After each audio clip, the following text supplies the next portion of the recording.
Sigurisht, faleminderit shumë të Shani për këtë paraqitje direkt nga Gjakova. Por i kthehemi edhe një herë në Graçanic, atje kemi në lidhje të drejtë për drejt tani kolegën tonë gazetare Arbresh Shuka, e cila do të na tregojë më shumë detaje në lidhje me tubimin e Aleancës Shqiptare. Mirë mbrëma edhe një herë.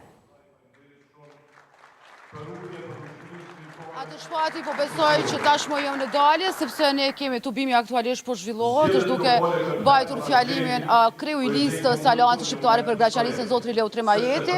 Kjo aleancë, kjo iniciativë e partive shqiptare për herë të parë, të cilat u bashkuan të unifikuara pa logo të partisë, por vetëm në logot e flamujve kombëtar shtetëror dhe logon e aleancës, po garojnë në zgjedhjet lokale të Graçanicës, në një komunë me shumicë serbe, por të unifikuara dhe pa logo partijake. Leo Tremajeti, që është në krye të kësaj listës me 10 pra garon në këtë asamble, hyri bashkë me në numrin 2 të partisë Lëvizjes së Vendosjes Glau Konjufse dhe deputetin Garazi PD-s zotrin Mergem Blushtaku, që të dy këta paraprakisht mbajtën fjalimin të cilin u ndjen krenar për arritjen e kësaj marrëveshje unifikuese dhe për ta çuar përpara këtë nismë politike ndaj dhe presin mbështetje nga qytetarët e Graçanicës për ta përmbysur qeverisën sipas tyre që prej themelimit të kësaj komune pra të Graçanicës dhe të ndryshojë mendësia e qeverisës. Ne ju lëm pak shkurtimisht me deklarimin dhe fjalimin e zotrit Leo Tremajetit, që është në krye të kësaj listës dhe pret mbështetjen e qytetarëve të Graçanicës. Graçanicën do ta transformojmë me projekte madhore